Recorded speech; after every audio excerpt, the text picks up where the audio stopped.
Katmon, locally called bolobayaua, belongs to a family of flowering plants that grow in low to medium altitude forests.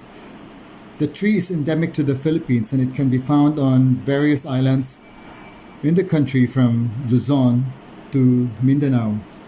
It's an evergreen tree that grows as tall as 15 meters. The trunk is erect and is usually used as timber.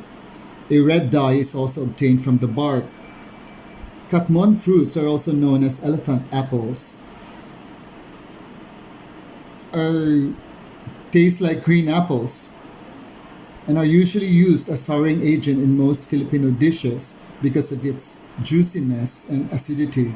They are also used for jams, and the juice is made into a drink to treat coughs and fevers. Of course, the Katmon fruit, about 200 grams, and 500 grams of water, and cloves, brown sugar, Cebu cinnamon, another arc of taste ingredient, allspice, and nutmeg, ground nutmeg and ground allspice. So 200 grams of Katmon.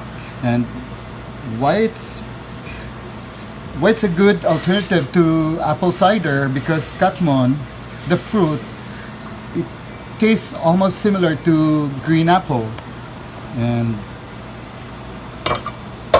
so it's a local version of your apple cider. A couple of grams of cloves, and a stick of Cebu cinnamon, a dash of ground nutmeg, just to give it some aroma and flavor also. Ground allspice, and 75 grams of brown sugar if you want, all in one pot. And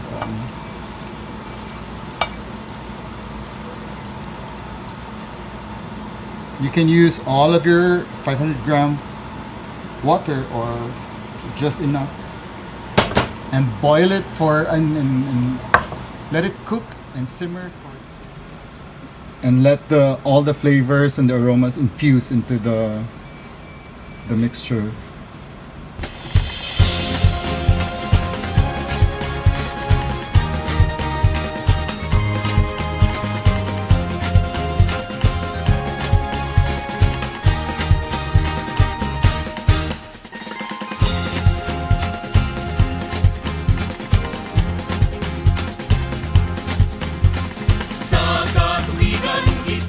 The Katmon vinegar, we only need just 3 ingredients to make our Katmon vinegar.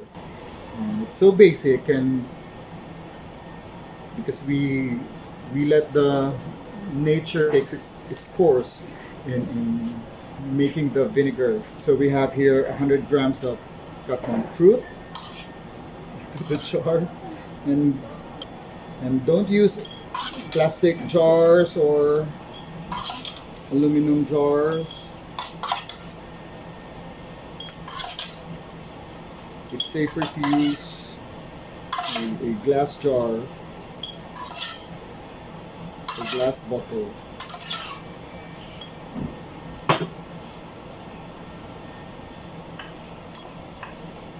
And just fill this bottle up with water. And to do the fermentation process, you don't need actually to be very clean, because you need some bacteria and germs from the air to work on the mixture and to do the fermentation process.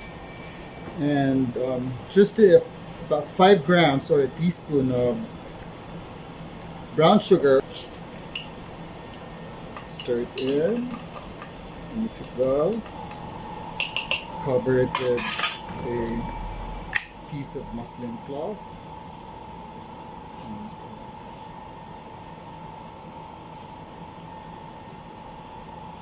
And you store this in a warm and dark place. Usually, ideally, it should be at room temperature, about 27 degrees Celsius. And you let the fermentation take place for 3 to 7 weeks, and you'll have a cider, Katmon cider vinegar. Sorry.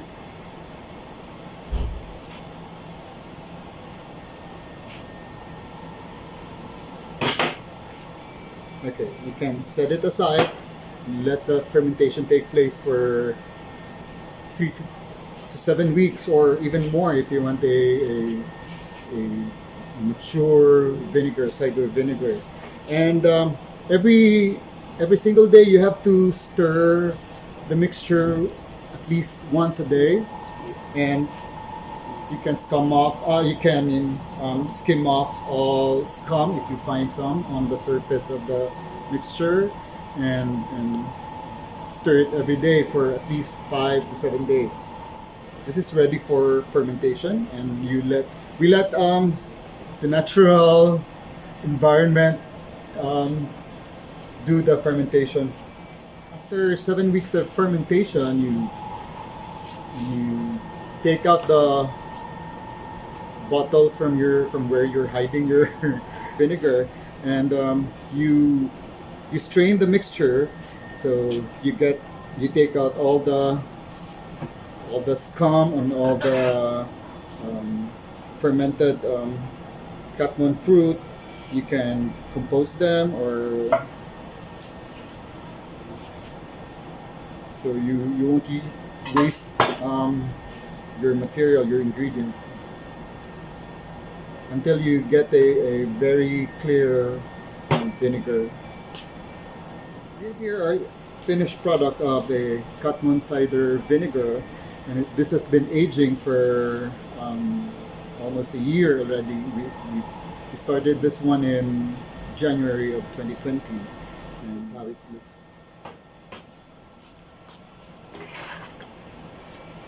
There you have it. Thank you. That's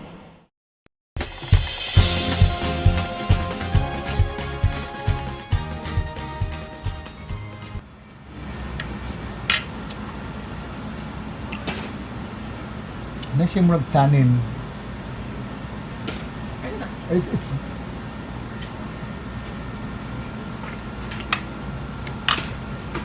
you have a very pleasant, citrusy, sweet, tangy, spicy Katmon cider, because you have all the notes from the spices and the cinnamon we use, and of course we use more sugar with the cider, and the vinegar, after aging it for 9 months, you get a hint of bitterness and sour, and a little bit of sweetness to it.